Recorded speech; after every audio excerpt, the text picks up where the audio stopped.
Om Sahanavavatu Sahano Bhunaktu Saha Viryam Karavavahai Tejasvinavadhitamastu ma vidvishavahai. Om Shanti Shanti Shanti Hari Om Parthaya Pratibodhitam Bhagavata Narayanena Swayam Vyasena Gratitam Purana Munina Madhye Mahabharatam Advaitamritavarshinim Bhagavatim Ashtadashaadhyayinim Amba Tvam Anusandadhami Bhagavad Gita Bhavadveshinim Vasudeva Sutam Devam Kamsachanuramardanam Devaki Paramanandam Krishnam Vande Jagadgurum Mukam Karoti Vachalam Pangum Langhayate Girim Yat Kripatamaham Vande Paramananda Madhavam.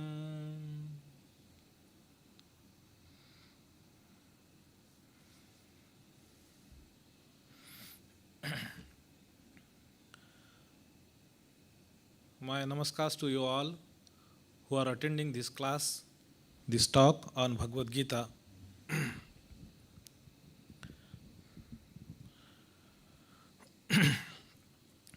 We are here in this fourth chapter, and Bhagavan is narrating the state of the perfected yogi. So, from verse number 18 to verse number 23, we saw these qualities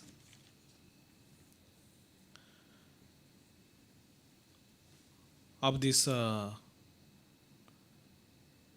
person who has perfected in this yoga, in this karma yoga. So, verses starting from karmani akarmaya pashyad etc. So, this last after 23rd verse, what we see as the extension of the qualities of that person, starting from verse number 24th, Brahmarpanam, Brahmahavi, etc.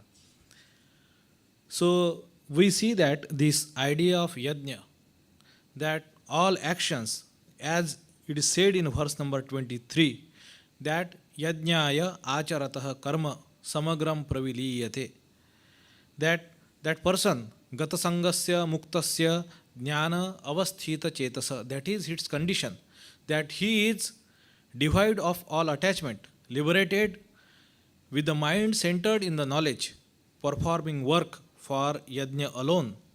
His work, whole karma dissolves away.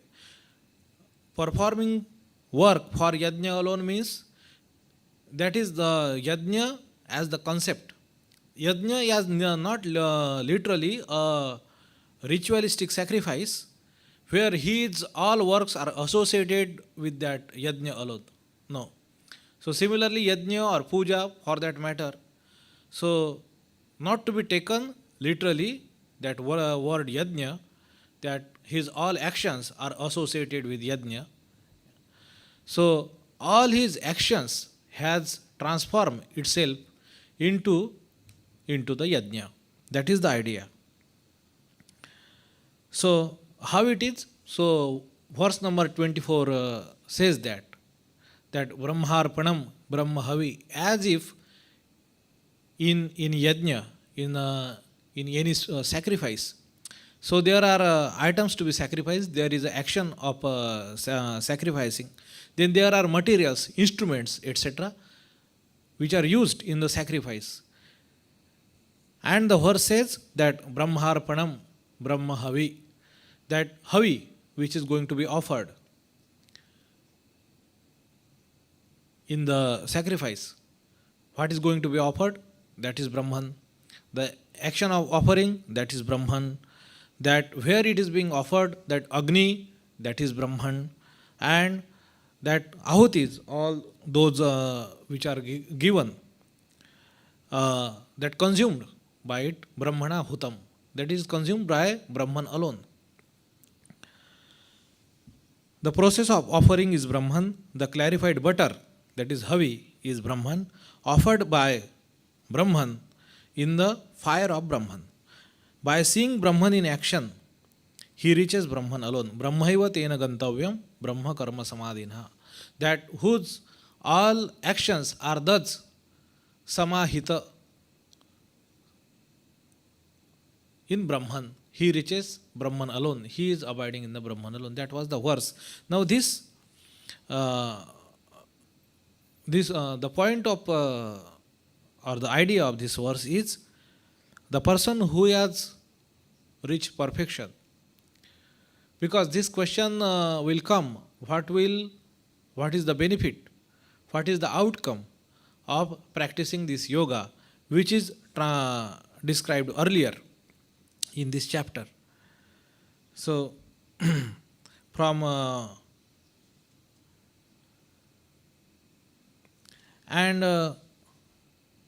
not only in this chapter, from hitherto in the third chapter, right from the second chapter.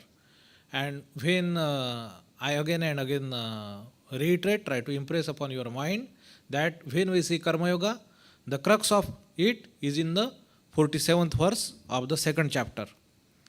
So where it says that Karmani eva adhikaraste ma phaleshu kadachana ma karma phala heturbhu mate sango sanga astu akarmani.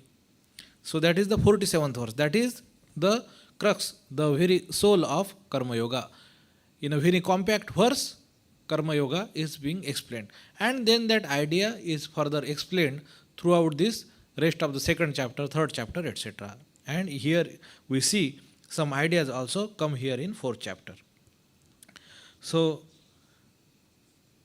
in the beginning of the fourth chapter, we saw this idea of Avatarvada and the divinity of his actions, etc.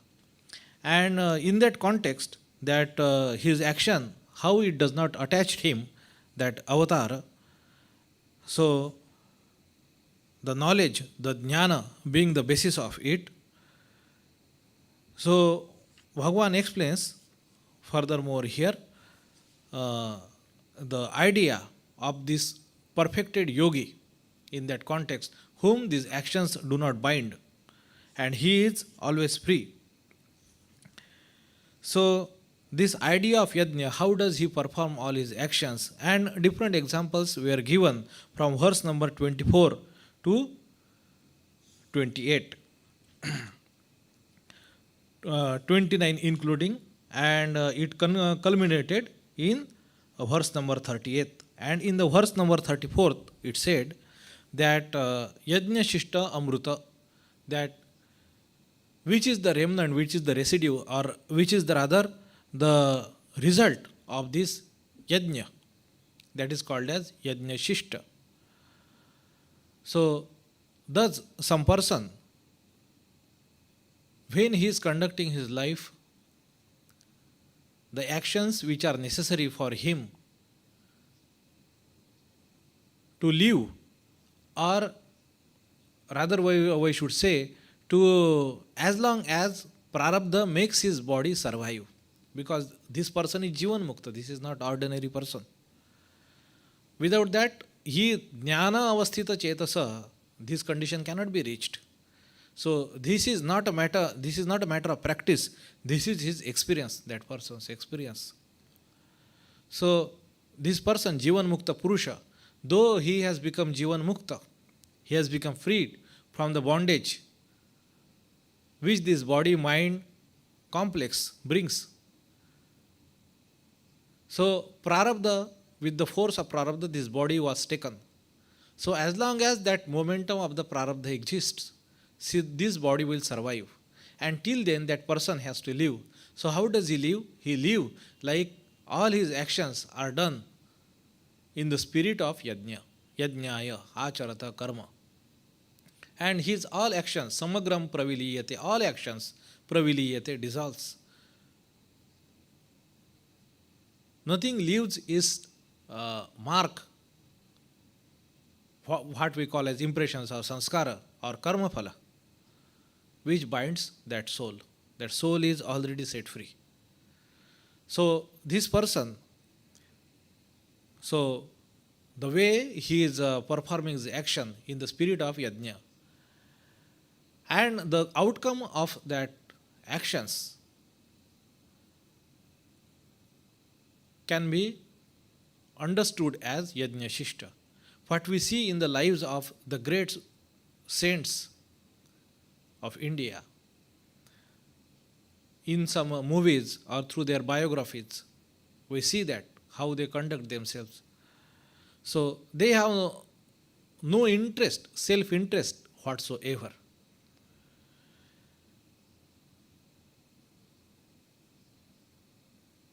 And their actions are conducted on the basis of what is needful. They have no personal grievances, likes or dislikes, favorites or unfavorite. What we call as the will of God, or the Sri Ramakrishna used to refer as the will of the mother, it is like a universal current which is moving on, and along with that current, what is necessary for an individual to grow spiritually, these people try to contribute towards that end. They work in tune with this universal will or this will of God.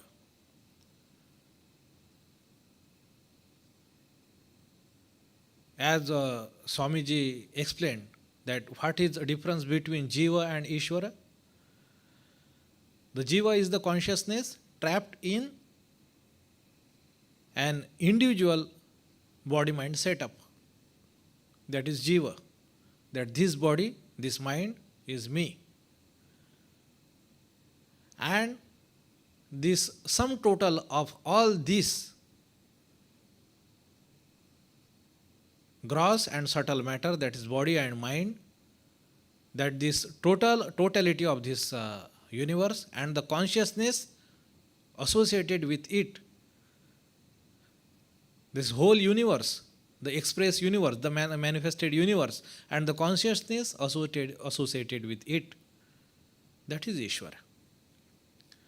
The will of this totality of this manifested universe, that is the will of God.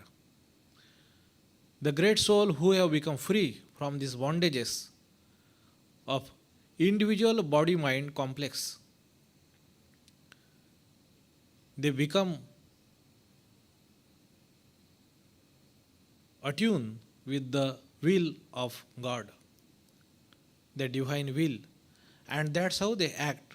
In that sense, what is necessary. So, yajna shishta. So, the action which are conducted in the spirit of thus yajna,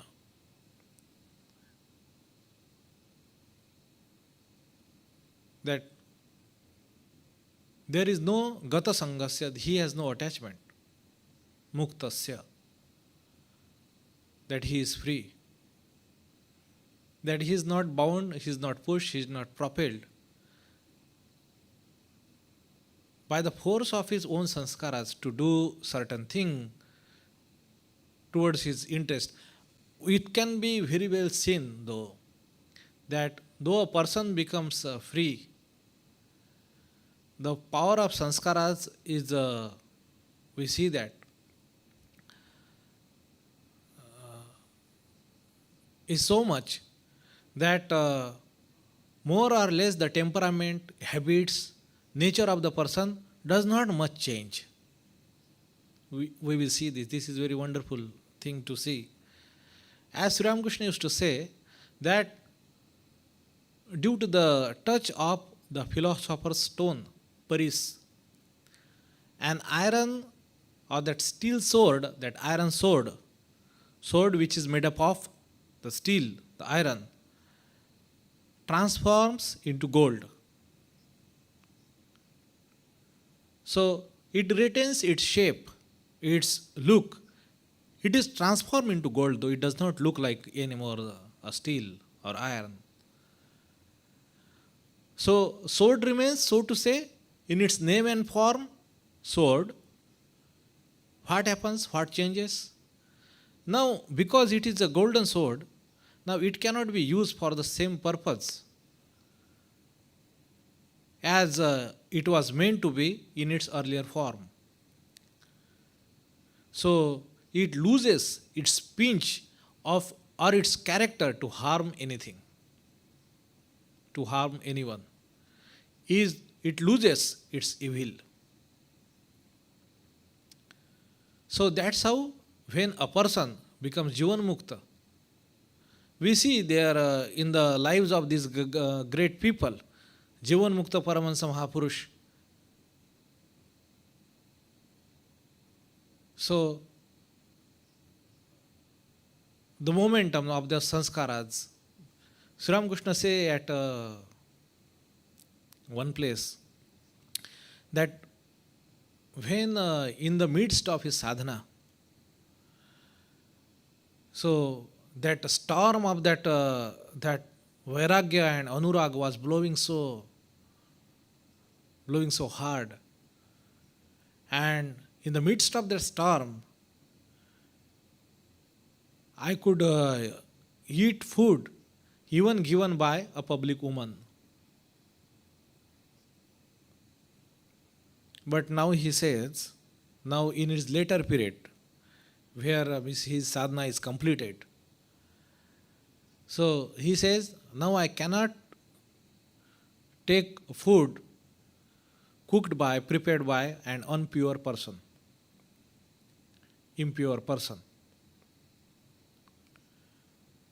This is the difference. We see that Swamiji, a Jivan Mukta Mahapurush Paramahansa, Ishwar Koti, or in the words of Sri Ramakrishna, from a very high place in the spiritual world, he has descended down. Even his brother disciples, who used to say Swami Turiyananji Maharaj, like he was as if always in that Turiya Avastha. That is like almost like in a Nirvikalpa Samadhi. His all actions, all his words were delivered, his actions conducted as if from that place. His mind never used to come down, etc. So, but we see Swamiji sometimes getting very angry upon his brothers or his own disciples. That anger has not left him. So, as Sri Ramakrishna used to say, that when a palm tree grows, its branches automatically, the lower branches fall down. So branches fall down. What it leaves? It leaves a mark on the trunk of the tree. That we see. So if a thread, suppose, is burned to fire, that ash remains. How much is the ash worth? As soon as one blows little air, so that ash is blown away. So that much remains. So this Prakriti, its sanskara, this prarabdha is so strong, it is going to remain. And that person who is Jivan Mukta, now they are no more binding to him. And he has no craving like the person who is bound by those sanskaras. Now they are just because matter of habit and they are unharming. He conducts, like suppose somebody become a I this was asked to, I am not able to recollect to whom this question was asked or who answered that question. So the essence of the question was, so due to this nirvikalpa samadhi or state of realization, that person become omniscient among the other things. Omniscient. So the qualities of that Atman, the Brahman, they comes to him. So does he know anything? Means after, before nirvikalpa samadhi, suppose he does not know computer, how to operate a computer. So will he know automatically when he sits at the computer, or will be able to play piano, will be able to play a sewing machine? No, that is not the meaning. He does not know that way. What he knows, that alone, that much alone he knows. Maybe if he try to know, due to that great tapas of control over his mind and senses, he can direct, he can concentrate, and it will be quicker for him to get certain kind of knowledge or acquire certain kind of skill. But it does not automatically mean that he will know computer or piano, how to play piano. What does it mean then? By that the essence of all knowledge or all existence is that Sat Chit. Chit is knowledge, Sat is existence of all experience of good or bad. That is, the essence of it is that Ananda, Sat Chit Ananda. He knows that. By that way, he knows everything. That word will come later in this 33rd verse. So, Yajna Shishta, the idea of Yajna Shishta is that person, that Jivan Mukta Mahapurush, according to his own nature and with the force of Prarabdha, he continues to act in the spirit of Yajna, and whatever remains is called as nectar, that nectar of Yajna Shishta. So, and he consumes that nectar, that is Yajna Shishta Mruta Bhujo. Yanti Brahma Sanatanam. So, this is the way that person reaches that immortality. And the eternal Brahman, that eternal truth, he attains to. Nayam loko asti ayajnasya kutaha anya kuru sattama. Oh, the best among the kurus, there is even for this loka, to attain any greatness, this yajna is required. Forget about attaining anything hereafter. That's what Krishna is driving this point, the importance of yajna, the importance of the sacrifice, importance of this tapas. Without this sacrifice, no great thing can be achieved in this loka even. And what does he say? Means referring to these different ideas of yajna, what we saw from 25th verse onward. For example, Daiva meva apare yajnam yoginah paryupasate brahmagnau apare yajnam yajne naivopajuvati. Some yogis perform sacrifices to devas alone, while others offer the self as sacrifice by the self in the fire of Brahman alone. Shrotradini indriyani anye sayamagneshu juhati shabdadin vishayan anya indriyagneshu juhati. Some again offer hearing and other senses as sacrifice in the fire of control, while others offer sound and other sense objects as sacrifice in the fire of the senses. Some again offer all the actions of senses and the functions of the vital energy as sacrifice in the fire of control in self, kindled by knowledge. Others again offer wealth, austerity, yoga as sacrifice, while still others of self restraint and rigid vows offer study of the scriptures and knowledge as sacrifice. Yet some offer as sacrifice the outgoing into incoming breath and the incoming into the outgoing, stopping the course of the incoming and outgoing breaths, constantly practicing the regulation of vital energy, while others of regulated food offers in the pranas the functions thereof. All of these are knowers of yajna. These all people who are practicing these different kinds of yajna, they can be considered, they should be known as the knowers of yajna. Yajna vida, that is the term used. Having their sins consumed by yajna and eating of the nectar, the remnant of yajna, they go to the eternal Brahman. That is the meaning. So referring to these people, evam bahuvida yajna vitata brahmano mukhe. So कर्मजान विद्धि तान सर्वान ज्ञात्वा विमोक्षसे. So these different kinds of yajnas, that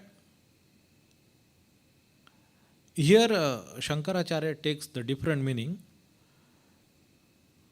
but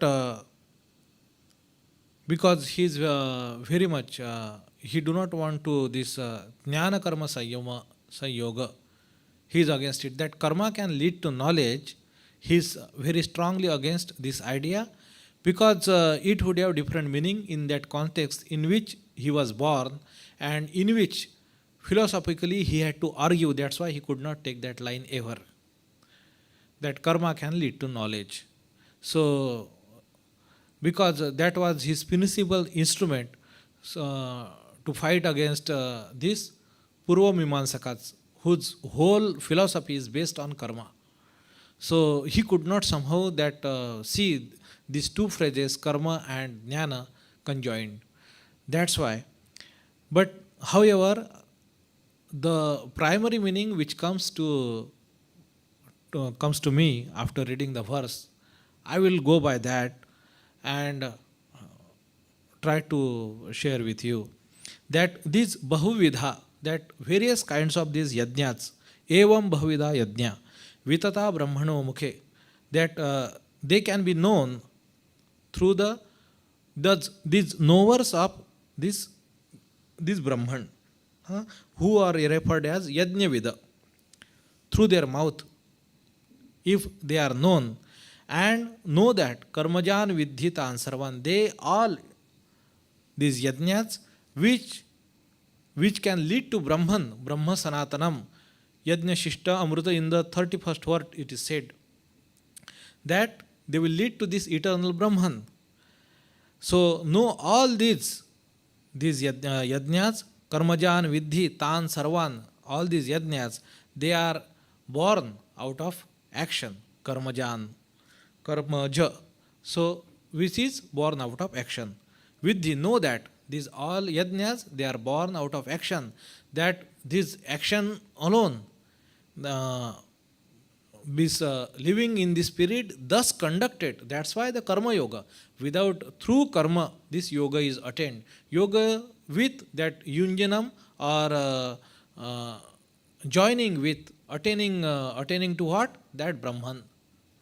That is, yoga is meant to be that. Yoga means it is path to that highest truth, path to realize God. That is yoga. So these all yajnas, this idea of spirit living our life, conducting ourselves in such spirit, these are born out of action. This cannot be attained through indolence or laziness. The Even the part of sadhana, your japa or meditation, it requires deliberate effort. Karma is involved.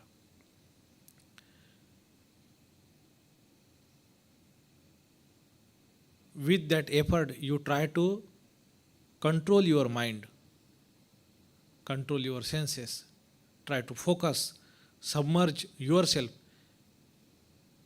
in the devotion, through concentration.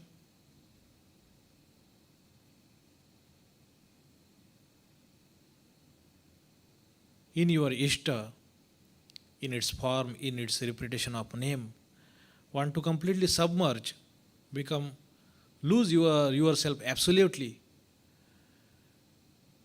and attain that flow when that karma, that action, that effort, that will as if become one with that state, and it is no more action. So till that point there is effort, there is will, and continuously making this effort in your japa and dhyana, you try to make this as your character. Sometimes for few minutes we might taste this kind of state, that when you are doing your japa or doing your dhyana, your mind is so much captivated, so much engrossed in the repetition of name or in meditating on your Ishta or doing anything for that matter. So there are no other thoughts which are troubling, crossing your mind. Your mind is almost empty, has become one with what you are doing. Maybe you are cleaning your utensils or doing certain thing. Maybe waiting at the train station, maybe traveling by a bus, or perhaps you are driving on the highway, or reading a book. Can be anything.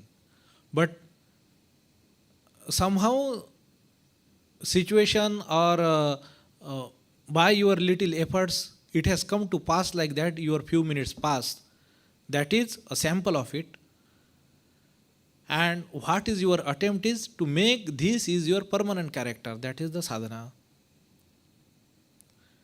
That wherever, as Swamiji put it, that you make your mind like a ball of soft clay, a wet clay, that like when you throw that ball of clay on any wall, suppose, like on any surface, that it sticks to it. So your mind is like that. The Swamiji's idea is that mind is that had become so trained, disciplined, and had become so supple. At your will, wherever you put that mind, it is completely submerged into it. And it has no distractory thoughts whatsoever. That is the mind of the perfected being.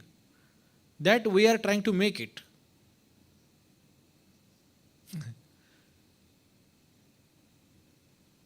We know it's difficult, but we also know that this is only the path. Through repeated exercise only it can be attained. There is no magic. There is no magic.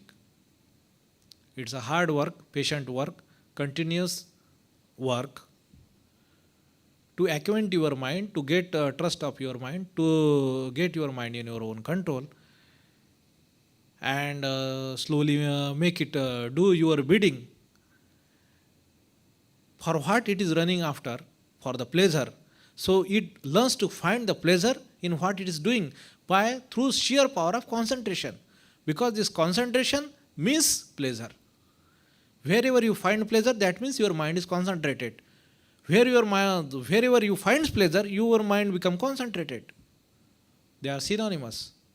And it learns to draw this sheer bliss, learn to taste that bliss, what we call as ananda, without this any nama and rupa.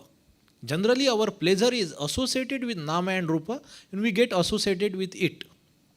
like eating a particular kind of sweet, eating a particular kind of music, eating a particular seeing a particular kind of picture, scenery, etc., having a different kinds of smell, touch, etc. You feel desirable, you feel with that its name and its form, it is attached. Name is subtle, form is gross. So Rupa does not necessarily means a picture of it. What you will understand in the form of, in the context of taste or in the context of smell.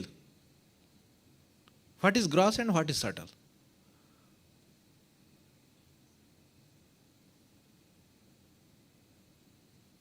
So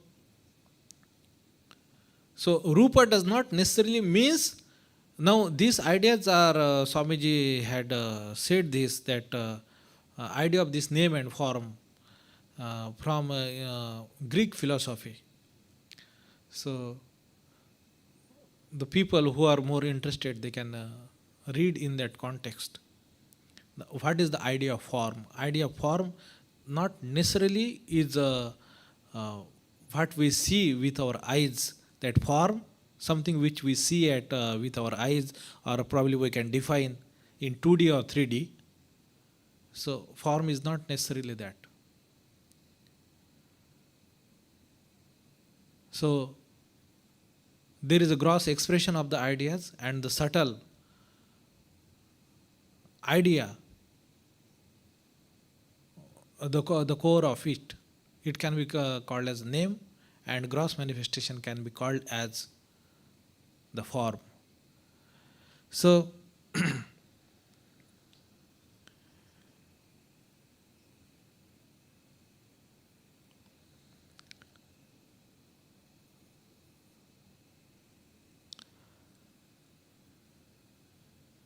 here in this context, that all these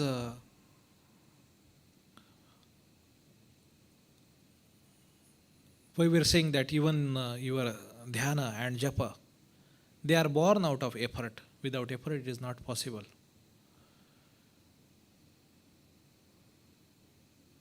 That how you have to concentrate your mind, you attend to that state, and when it becomes that karma, that effort, that your self-consciousness involved into pushing that effort in a particular direction to contain that that effort, not to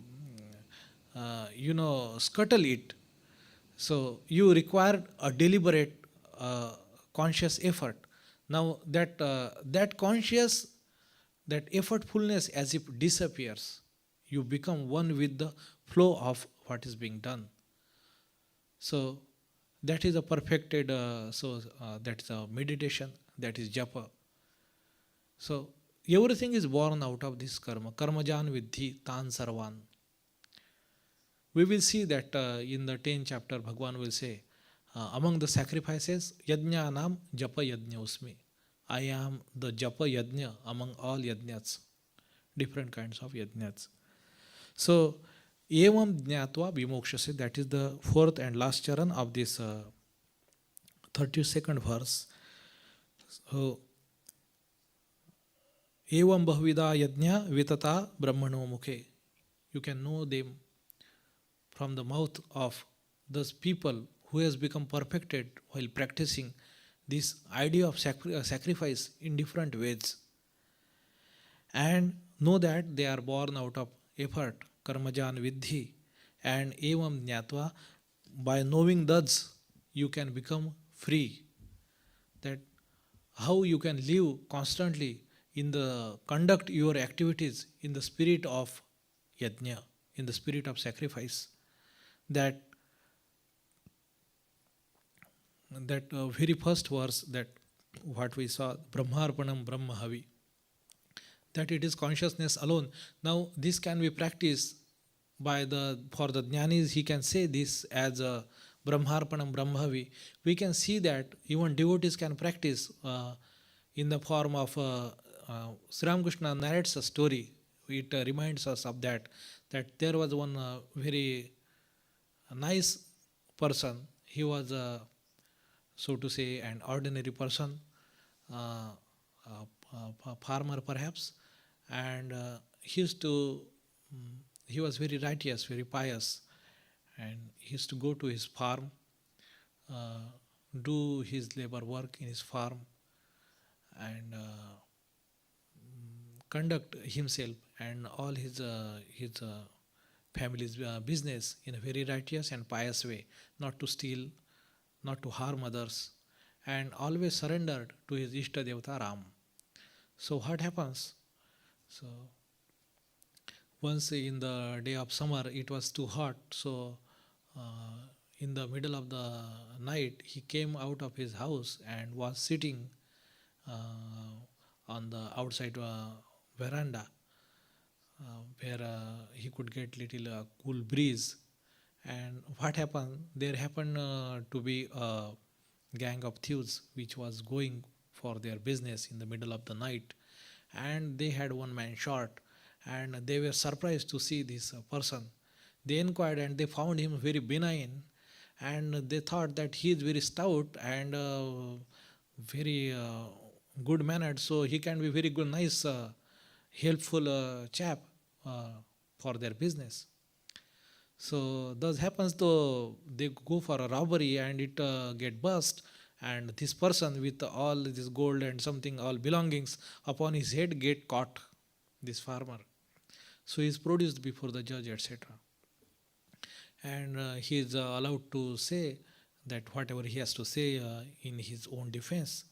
So he says, the by the grace of Ram, I was sitting outside. By the grace of Ram, see this gang of thieves came. By the grace of Ram, they took me to the robbery. By the grace of Ram, that robbery went bust. And by the grace of Ram, I was caught. And by the grace of Ram, I am being produced here. And by the grace of Ram, here I am. So just founds and that person is very pious, very devoted, and truly is what he is speaking. So he releases him, he sets him free. So this is the same idea of Brahmarpanam, Brahmahavi, Brahmagnav, Brahmanahutam. So perfection or the practice of yajna can be done from various contexts. We can think over this idea and bring into little practice of ours in a little whatsoever way we can. It is possible. In whatever way we are living our life, we can think of this, how to practice this idea. Now, so these different kinds of ideas, Bhagavan is saying that they can be known through the people who has perfected this, and they are born out of effort. Without effort, self-deliberation, it is not possible. So if we see that the problem of Arjuna in the battlefield is that his heart went so cold, emotionally overwhelmed, and he had surrendered his will to fight. That kind of situation are going to arise in front of us, and they are going to miscatch hold of our heart in such a voice that it will make us numb and drop down all our, surrender all our effort and will to do anything. It can be emotional shock, even a sad and news, some accidental news comes to us. It can be anything, miss, which we had not ever probably expected, and something happens. So it might make us go cold completely. Or sometimes people are get demoralized due to different kinds of situation, when they do not get help, when their things does not go their way, means there are failures, there are frustrations in different ways. So what we always need in this situation, what we lack, this will, this motivation to take another step, to go ahead, to pursue, not to leave it to its own fate. This is what what we see as karmajan vidhi, this will, this is needed. This is deliberate. This that you have to force your energies, you have to gather your energy and put again into effort. So without that, nothing great can be achieved. I am always going to feel somewhat, lazy. So I am not in mood, so I will not study. This is always going to be. So mind, it is not tendency of the mind. So its tendency is something always to run away from the discipline, anushasan. And will, it is the job of the will to pursue that mind and to put into effort. So this is constant struggle every person enjoys, and who can gather this, muster this will to put his mind to the task, to the job, and get that job done, is going to achieve. The way he can discipline his mind, he alone can achieve something great. Nayam lokosti ayadnyasya kuta anya kuru sattama, as he said in the 31st verse. So that this loka, this earth is meant for only those who has got this yajna idea into them, drilled discipline into this idea of yajna, the idea of sacrifice. Now we go forward from here. So he says, knowing this idea, tan sarvan evam jnatva vimukshase, that when you know that without this will you cannot attain these solutions to the perfection, they are all born out of this effort, deliberate efforts and will, that knowing this, knowing them, you can become free. And he says, indeed that Shreyan Dravya Mayat Yajnat, Jnana Yajna Parantapa, the scorcher of foes, that indeed the Jnana Yajna, the sacrifice, in its spirit, Jnana Yajna is not here. I understand this in this way, that Jnana Yajna means the Yajna which is done in spirit. The idea which is done means it is practiced in bhava. It is higher than simply material yajna. So any puja somebody is doing with lot of materials means outward, this inward state of mind, what the condition of it will always overweigh on the how the outside means the action or the drama is going on. We can do puja with lot of paraphernalia, and there is no bhava. Jnana yajna is lacking. There is dravyamaya yajna is there. Dravya yajna is there. Material yajna is there. But this jnana yajna is higher. Shreyan, it is greater indeed. Shreyan dravyamayat yajnat. Because this Panchami Vibhakti, and that's why this dravyamayat yajnat, it is ending like that. Shreyan dravyamayat yajnat jnana yajna parantapa. Oh, the parantapa is referred as to Arjuna, with reminding of his one of his great names. That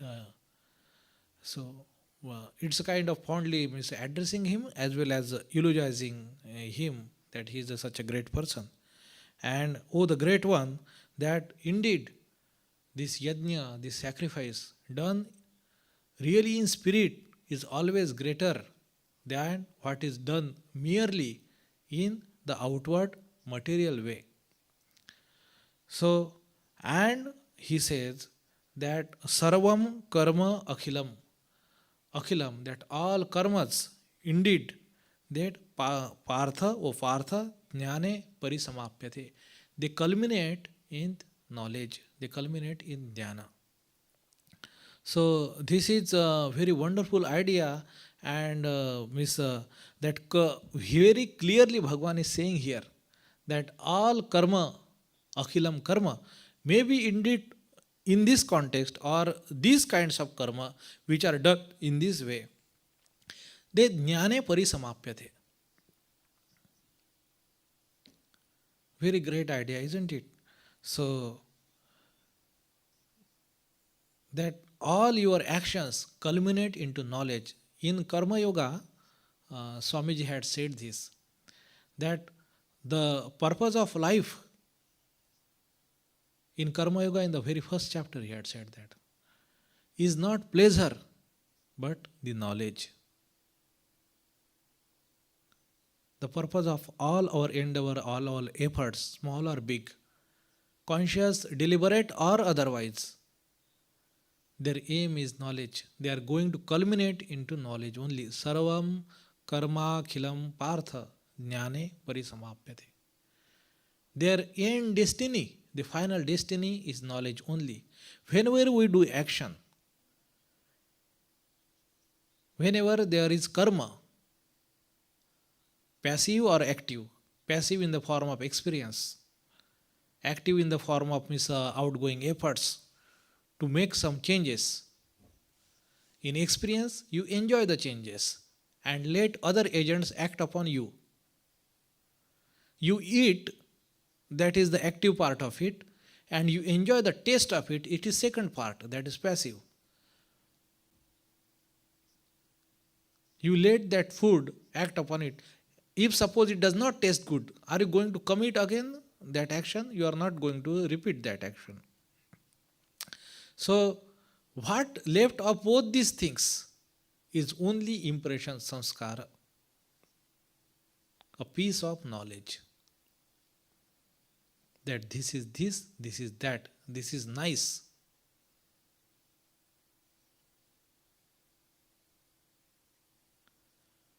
And this is not. So, sarvam karma khilam partha jnane parisamapyate. So, knowledge of the relative or knowledge of the absolute.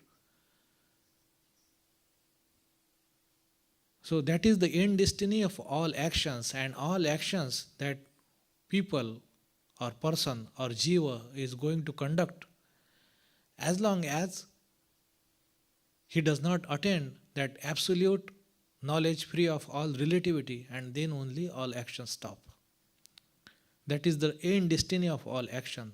In Sankhya Yoga, it is said that all this play of Prakriti is for the own purpose only, and that purpose being that so that Purusha, which is Chetan, it realizes its Kaivalya, that it is not associated, bound by Prakriti, that is called a Jiva. He realizes his Kevala, that aloneness, aloofness, that its free, pure nature, unbound nature. And that's why this all play of Prakriti, all these karmas, this action, this flow of action leading to different actions, this chain reaction is going on till when? Till that realizes its kaivalya. Jnana is attained. That state of pure, perfect, unadulterated knowledge is attained, which is Chit, Sat Chit Ananda.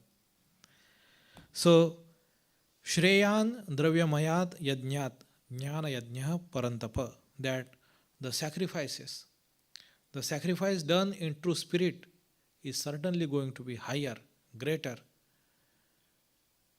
than the one which is done only in the sense of material resources. Thus, all our actions, finally, they are going to culminate into knowledge only. Towards that end only, all our actions are leading. So, jnana is the goal, that Bhagavan again and again we see this in this theme in this fourth chapter. Its name also of this fourth chapter is Jnana Karma Sannyasa Yoga. That this karma is renounced in knowledge. That as if it culminates, that dissolves into knowledge. Jnana Karma Sannyasa Yoga.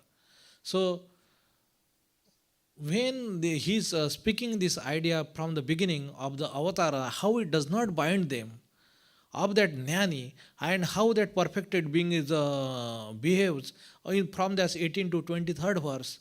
Then again from this idea of yajna from 25th verse, so 24th verse to later here 31st verse, 30th verse, we see that again and again this idea of knowledge is that jnana, that knowledge of that unity, of that Brahman, of that pure consciousness, that true nature, that again and again we find here is reiterated. Now, how that knowledge is to be attained? So, this is the 34th verse. We will touch it and we will see it again in the next class. What is being said?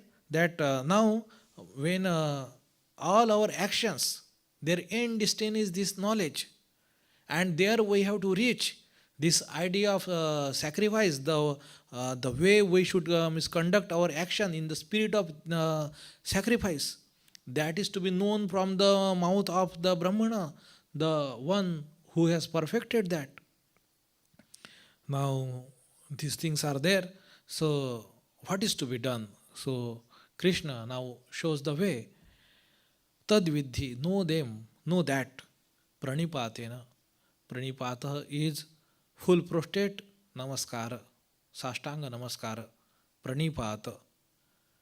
It shows humility, the surrender to go to the person. To whom this is. So, tad vidhi pranipatena. Then pariprashnena. That samyak prashna. You ask the right questions, that about the inquiry about of that truth, pariprashnena, and then again by sevaya, through the means of the service. That you service here indicate two things. One is the association of that person, of the Guru, and also pleasing him and winning his heart. So, we see this idea that how to know tad vidhi, know that truth, know that, get that knowledge through surrender and right through the medium of the right questions, pariprashnena, and through service. And how they, jnaninaha, the one who has got this knowledge, jnanis, who has seen tattvadarshinaha, who has realized that truth, those jnanis, those people, you must approach such kind of people. And they upadekshanti, they will give this upadesha. Upadekshanti te jnanam, jnaninaha tattvadarshina. These jnanis, tattvadarshis, they will give this knowledge to you, provided you approach with this utmost humility, surrender before them, and ask this right question, and try to please them, serve them, and get associated with them, live by them. In these dialogues between Swami Vivekananda and his disciple Sharat Chandra Chakravarti, Swami Shishya Samvad in Bengali, what we call it, and in English its name is from the Diary of Disciple, most likely. So, Swamiji is emphasizing upon this idea of character building so much that now and then, so once he asked, Sharat Chandra asked to his master Swami Vivekananda, that what is the best way and easiest way to develop, to build such character? And Swamiji said that he has known the only one way through which this character can be built, and that way is to live with such a person. That is the only way, he said. Can you imagine how Without the association of such people, such character cannot be built. That he said that a light can be lit from another lamp only. A lamp can be lit from another lamp. That's how. This is what Sri Ramakrishna had said to Narendranath in the very first meeting. Giving a rose to him, he said, religion can be given like this. That's why the idea of sadhu sangha is so much emphasized in our tradition. The idea of company of right people is so much emphasized. So the idea of sevaya is you approach with utmost humility, you put forward your purpose of approaching him, and you live in a discipline alongside with him, and then such jnani, tattvadarshi, they will give this knowledge to you. So that is the 34th verse. So we will start from this verse, touching this verse in the next class again.